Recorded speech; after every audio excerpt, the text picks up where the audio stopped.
बच्चों, कैसे हैं आप लोग। मैं हूं miss Rashmi and welcome to another video of mathematics. तो आज की हम जो क्लास है उसमें हम lines and triangles, lines, angles and triangles को कंक्लूड करेंगे। कंक्लूड करने का मतलब है आज हम थोड़ी एक्टिविटीज करेंगे, थोड़ा कुछ सीखेंगे, कुछ नया करेंगे। तो आज बहुत मजा आने वाला है। आज हम बिल्कुल पढ़ाई नहीं करेंगे, बहुत बोर हो चुके हैं क्योंकि हम लोग, है ना। तो सबसे पहले आप लोगों को जो काम करना है वो है हमारी आज की एक्टिविटी, ठीक है।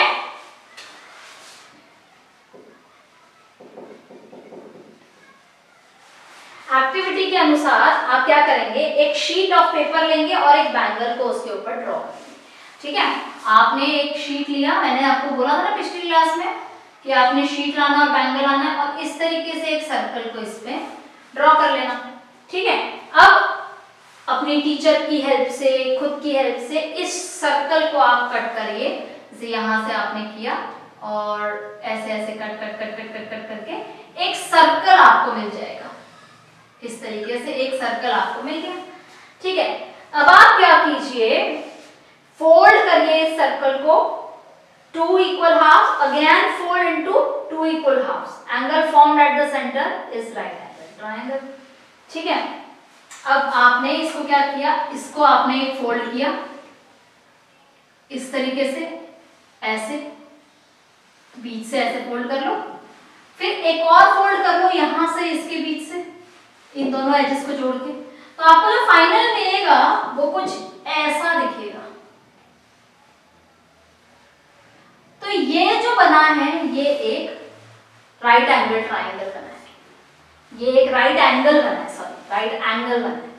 अब इस राइट एंगल का इस्तेमाल करो और देखो जरा, ये जो आपके पास एंगल्स हैं अलग अलग, ये हैं, ठीक है, ये हैं, ये एक्यूट है, ऑब्ट्यूज है या राइट एंगल, कैसे पता चलेगा। अगर तो मेरा ये जो 90 डिग्री का एंगल है मैंने यहां रखा, ठीक है, मैंने ऐसे रखा और ऐसे आ रहा, अगर ये लाइन मेरी छोटी है इससे, तो ये किस टाइप का एंगल है, एक्यूट।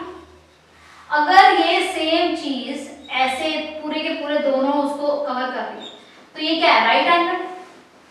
सिमिलरली आपने देखा एक क्वेश्चन ऐसा भी है, तो ये आपने रखा अपना ये तो 90 डिग्री के बियॉन्ड जा रहा है यहां से, तो ये ऑब्ट्यूज है, ठीक है। तो इस तरीके से आप लोग कर सकते हैं। इनफैक्ट इंटरेस्टिंग तब होगा जब आप पेयर्स में काम करेंगे, ठीक है। आप दो फ्रेंड्स मिल जाइए, फ्रेंड ए और फ्रेंड बी। फ्रेंड ए ने ये बनाना है अपना राइट एंगल बनाना है। फ्रेंड बी क्या करेगा, फ्रेंड बी अपने नोटबुक में 6 different kind of triangle randomly बनाएगा, किसी भी टाइप से, स्केल की हेल्प से। जैसे आपने ऐसे किया कि मैंने ऐसे बना दिया, एक ऐसे और फिर एक कुछ भी बना दो ऐसे, फिर एक ऐसे, एक ऐसे, फिर एक ऐसे और एक ऐसे, ठीक है। ये इस टाइप का एंगल है।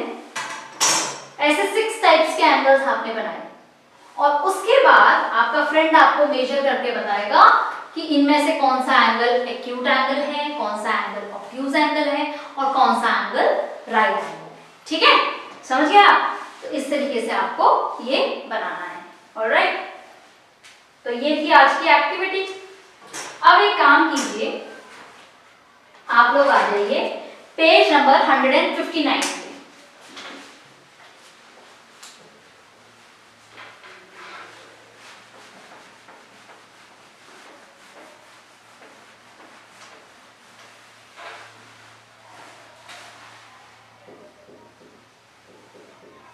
पेज 159 पे जैसा कि आप देख सकते हैं कुछ फिगर्स बनी हुई है। आपको बताना है कि ये लेस देन 90 डिग्री है, लेस देन राइट एंगल है, मोर देन राइट एंगल है या राइट एंगल के इक्वल है। तो इसमें एक सिजर बनी हुई है, उसको मेजर कर रखा है तो वो लेस देन 90 डिग्री है।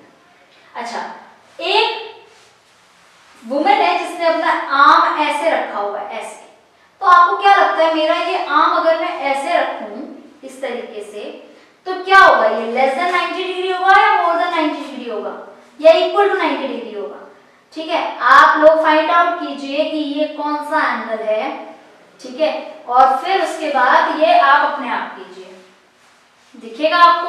अच्छा, काइट का बताओ सर, दिख रहा है हमको 90 डिग्री है। ये जो स्टॉप साइन है उसका we can see very very clearly it is more than 90।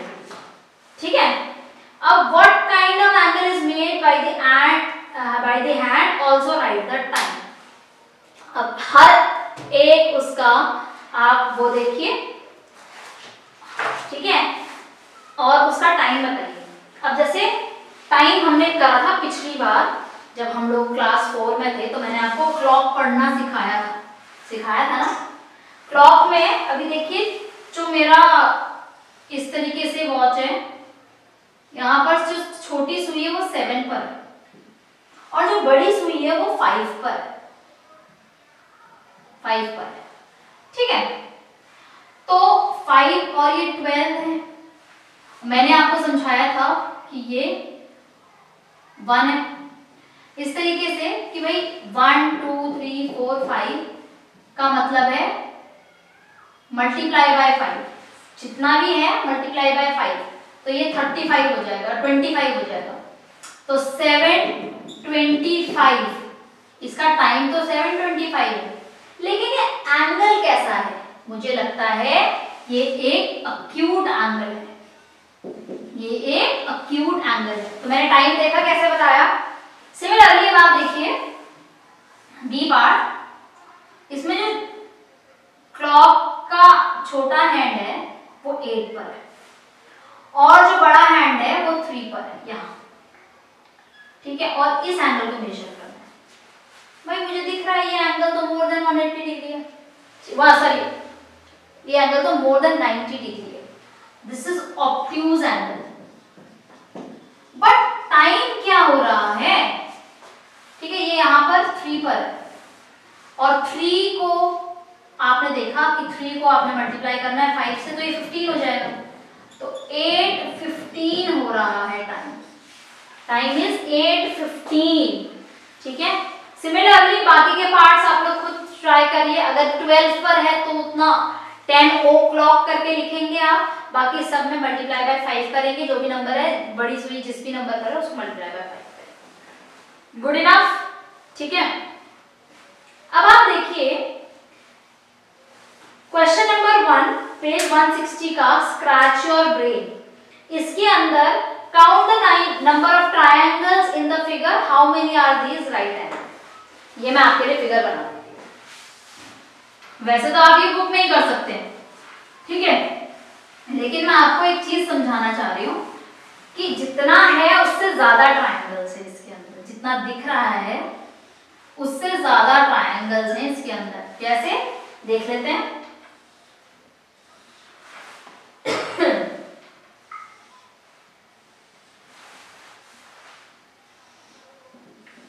देखिए, सबसे पहले तो जो चीज हमें विजिबल है हम वो चीज देख लेते हैं।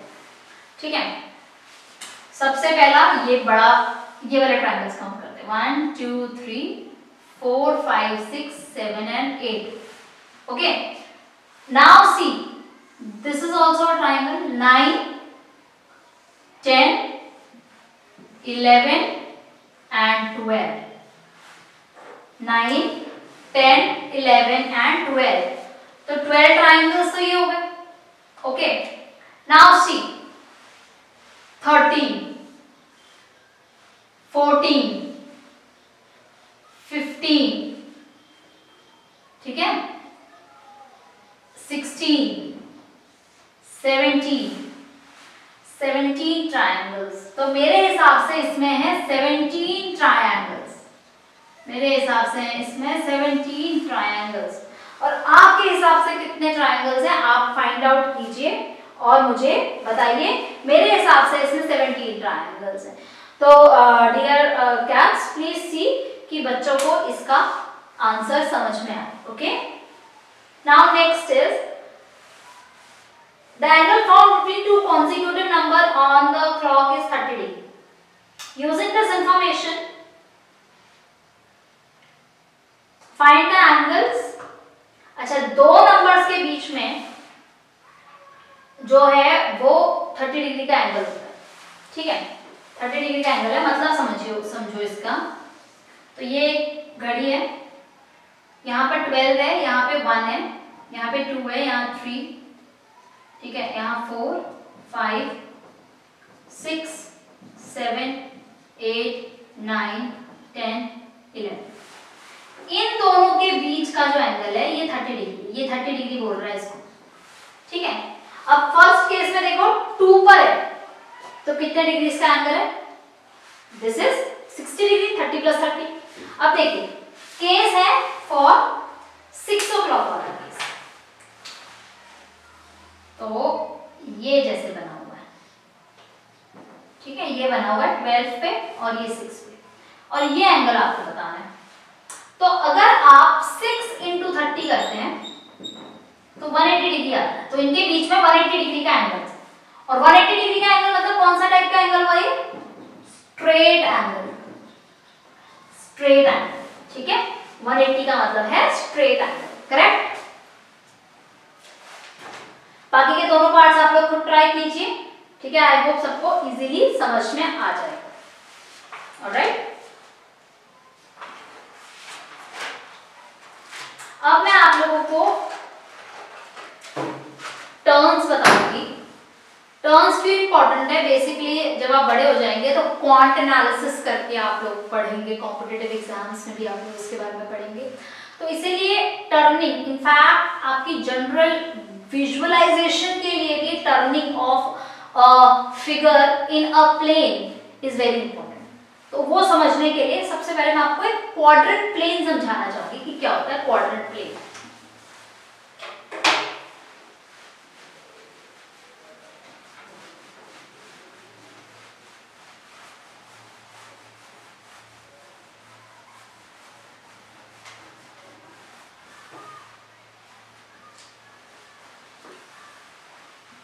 जैसे कि ये दो आपके कोऑर्डिनेट्स हैं, ये आपस में इस तरीके से 90 डिग्री पर है।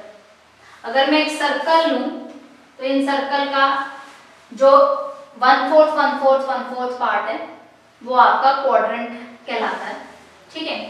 तो अगर मैं बात करूं क्वार्टर की, तो इसका मतलब हुआ कोई चीज जो यहां थी वो उठकर यहां आ गई, ठीक है।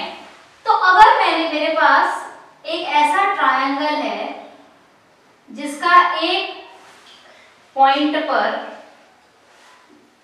ब्लैक डॉट है, ठीक है, तो मैंने अगर इसको क्वार्टर टर्न दिया, मतलब मैं ये ट्रायंगल ऐसे रखा हुआ था, मैंने इसे क्वार्टर टर्न दिया, तो इसका क्वार्टर टर्न ये बनेगा। फिर मैंने इसको एक और क्वार्टर टर्न दिया तो इसका एक क्वार्टर टर्न ऐसा बनेगा, ठीक है, 1 quarter 2 quarter and 3 quarter turn ऐसा बनेगा, एंड कंप्लीट 1 राउंड इसका तब बनेगा जब मैं इसको 4 टर्न्स दे दूंगी। 4 टर्न्स में इसका कंप्लीट 1 राउंड बनेगा, ठीक है। हुआ क्या, ये यहां से यहां आ गया, यहां से यहां आ गया, यहां से वापस, और फिर ओरिजिनल पोजीशन। ओरिजिनल पोजीशन पर आने के लिए इसे कितने स्टेप्स लगे, 4 स्टेप्स, ठीक है, 4 टर्न्स, 4 क्वार्टर टर्न्स। अब ये हाफ टर्न है, यहां से यहां तक इसका हाफ टर्न है, हाफ टर्न। हाफ टर्न में जो चीज टॉप पे होगी वो बॉटम पे आ जाएगी, क्वार्टर टर्न में जो चीज टॉप पे होगी वो चीज राइट साइड आ जाएगी। अंडरस्टूड, ये 2 चीजें आप लोगों को याद रखनी है, ठीक है। और हम इस तरीके से अपना स्टार्ट करते हैं, क्वार्टर टर्न और हाफ टर्न्स एक बार, ठीक है। मान लो मेरे पास कोई फिगर है ऐसी,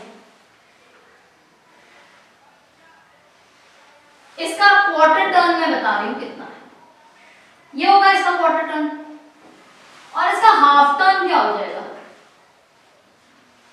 अगर कोई आइडेंटिटी नहीं है तो हाफ टर्न ये हो जाएगा, ओके। बट अगर मेरे पास इस प्रकार की कोई, तो इसका क्वार्टर टर्न क्या हो जाएगा, ये, और इसका हाफ टर्न क्या हो जाएगा, ये हो जाएगा हाफ टर्न, करेक्ट। अब मेरे पास कोई इस प्रकार से कोई फिगर है, ये बहुत ध्यान देना इस फिगर पे, अब ये मुश्किल है, ठीक है, और ये फिगर है। तो बेटा जी क्वार्टर टर्न की बात हो रही है, क्वार्टर टर्न की बात हो रही है, मतलब कि फिगर कुछ इस प्रकार है, ठीक है। क्वार्टर टर्न में ये चीज उठ के यहां आ जानी चाहिए, इस क्वाड्रेंट से यहां, तो यहां पर आपका आ गया सारा का सारा व्हाइट पोर्शन, और यहां पर आपका आ गया सारा का सारा कलर्ड पोर्शन, ये आ गया इसका क्वार्टर टर्न। देन इसका हाफ टर्न क्या होगा भाई, इसका हाफ टर्न वही होगा जो ये फिगर ऑलरेडी है,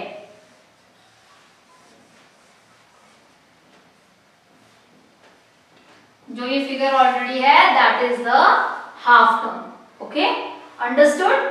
quarter turn and half turn, सबको समझ में आ गया quarter turn and half turn, ठीक है ना। तो नाउ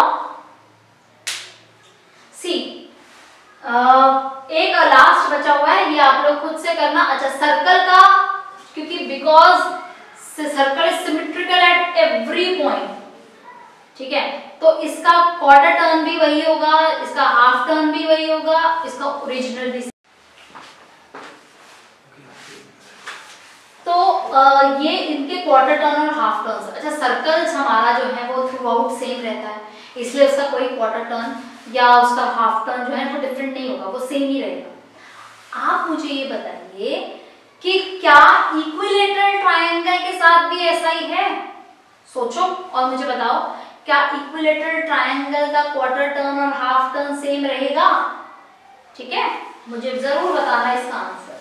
चलिए आगे बढ़ते हैं।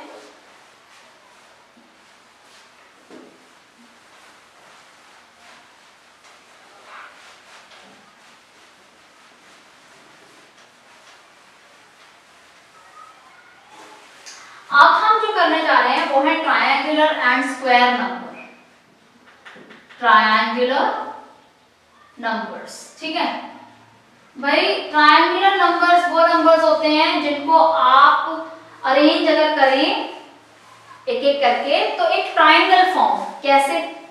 जैसे कि 1, जैसे कि अगर मैं ऐसे बढ़ा दूं तो इसके ऊपर, तो ये 1 और 3, अगर मैं बेस बढ़ा दूं 1 2 3 4 5 6, तो ये 6 एक ट्रायंगुलर नंबर है। सिमिलरली 1 2 3 4, मैंने बेस बढ़ा दिया, 4 के इक्वल कर दिया, 5 6 7 8 9 10, तो ये मेरा 10 ट्रायंगुलर नंबर है। ठीक है, तो अब आपका काम क्या है, आपको फर्स्ट 4 तो मैंने निकाल दिए, आपको फर्स्ट 10 ट्रायंगुलर नंबर्स निकालना है। ठीक है, आपको क्या निकालना है, फर्स्ट 10 ट्रायंगुलर नंबर। इसके बाद जो बेस हो जाएगा वो 5 हो जाएगा, फिर 6 हो जाएगा, 4 में देखो, फोर्थ नंबर में 4 बेस है, थर्ड नंबर में 3 बेस है, फोर्थ नंबर में फिर अगर मैं बात करूंगी 7 नंबर में तो 7 बेस होगा, 7 6 5 4 3 2 1, और वो सब ऐड हो जाएंगे। ओके, ये थे ट्रायंगुलर नंबर। अब है स्क्वायर नंबर। स्क्वायर नंबर जो होते हैं वो ट्रायंगुलर नंबर के ही भाई होते हैं। कैसे बताती हूँ, देखो भाई, पहली बात तो 1 एक स्क्वायर नंबर है। अगर मैं ट्रायंगुलर नंबर में एक और लगा दूं तो 4 बन जाता है स्क्वायर नंबर। तो 1 4, ठीक है, तो ये मेरा स्क्वायर नंबर है 4। और वैसे भी स्क्वायर नंबर कैसे बनते हैं, जैसे ये 1 × 1 से बनेगा, ये दो सेम नंबर्स को मल्टीप्लाई करके, अब 3 के लिए आप देखो, अगर मैंने इस तरीके से किया तो ये एक स्क्वायर बने, मतलब कि 1 2 3 4 5 6 7 8 9, तो इसके अंदर जो ट्रायंगुलर नंबर को मैंने इसमें, मतलब 3 के अंदर मैंने 3 ऐड किया, 6 के अंदर 3 ऐड किया, इसके अंदर 1 ऐड किया, तो ट्रायंगुलर नंबर से ही मेरा ये बना, और ये बना 3 into 3। ऐसे ही 4 into 4, बेसिकली इसमें 9 है, 4 into 4 एंड सो अब आपको क्या करना है, आपको फर्स्ट 10 स्क्वायर नंबर ये फाइंड आउट करना है। क्या करना है, फर्स्ट 10 स्क्वायर नंबर्स आपको फाइंड आउट करने हैं, ठीक है। सो आज का मुझे लगता है आप लोगों ने काफी मस्त एक्टिविटीज आपने करी है, काफी कुछ आपने अच्छा किया है, तो आपकी मैम भी आपको आज रिवॉर्ड देंगी, ठीक है ना। तो इसलिए अब आपको मैं एक रिवॉर्ड देना चाहती हूँ, और वो रिवॉर्ड ये है कि आप अपनी मैम को लाइंस, एंगल्स एंड ट्रायंगल्स का एक टेस्ट देंगे, जो कि बहुत जल्दी आपका हो जाएगा, मे बी 3 दिन के बाद या 4 दिन के बाद आप लोग इसका टेस्ट देंगे, ओके, ताकि आपकी अंडरस्टैंडिंग समझना हो। बिफोर वी मूव अहेड, हम लोग एक क्विक वो कर सकते हैं, मैं आपको सिखाना चाहूंगी नेक्स्ट चैप्टर जो हमारा है उसकी एक छोटी सी इंट्रोडक्शन, ठीक है, that is perimeter, area and volume.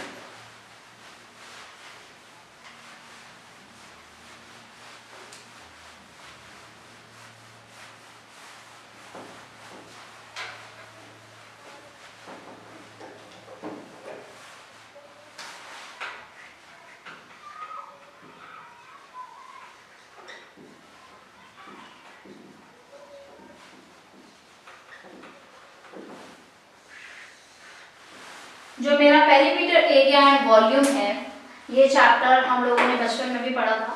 इस चैप्टर को बेटर अंडरस्टैंड करने के लिए कल नेक्स्ट क्लास में सारे बच्चे लेकर आएंगे ग्राफ, ठीक है, ग्राफ लेकर आएंगे, पेंसिल लेकर आएंगे एंड स्केल लेकर आएंगे, ठीक है, ग्राफ, पेंसिल एंड स्केल लेकर आएंगे। हम एक एक्टिविटी करेंगे। अच्छा, पेरीमीटर का मतलब क्या होता है, length of the outer boundary. Perimeter का मतलब होता है length of the outer boundary, ठीक है, पेरीमीटर का मतलब है length of the outer boundary.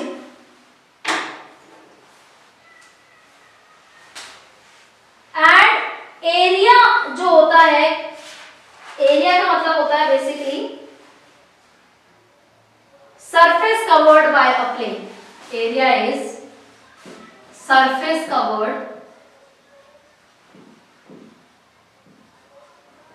by a plane.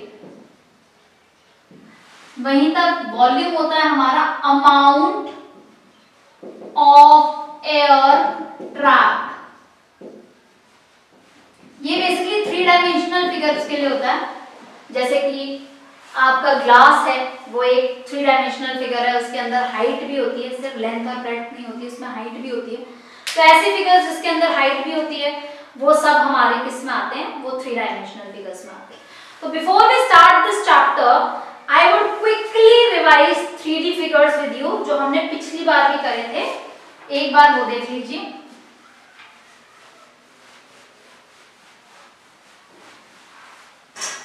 जैसे कि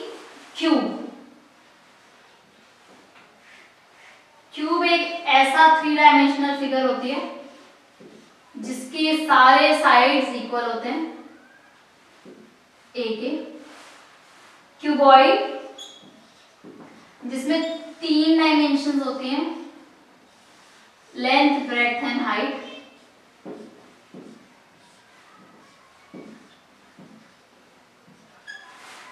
ठीक है, तो समझ रहे हैं आप। ऐसे ही आपने एक पढ़ा था सिलेंडर। सिलेंडर जैसे कि आपका ग्लास होता है या मग होता है या आपके घरों में बाल्टियां होंगी, ट्रक होगा, तो इसके अंदर होता है एक हाइट और एक रेडियस। हाइट और रेडियस होती है, ठीक है, हाइट और रेडियस। उसी बाद एक आता है कोन। कोन जैसे बर्थडे कैप होती है, ठीक है। तो ये सारे हमारे 3 डायमेंशनल फिगर्स हैं और इनके अंदर सामान, जिसके अंदर भी सामान भरा जा सकता है, वो हमारे सारे के सारे क्या होते हैं, 3 डायमेंशनल फिगर्स होते हैं।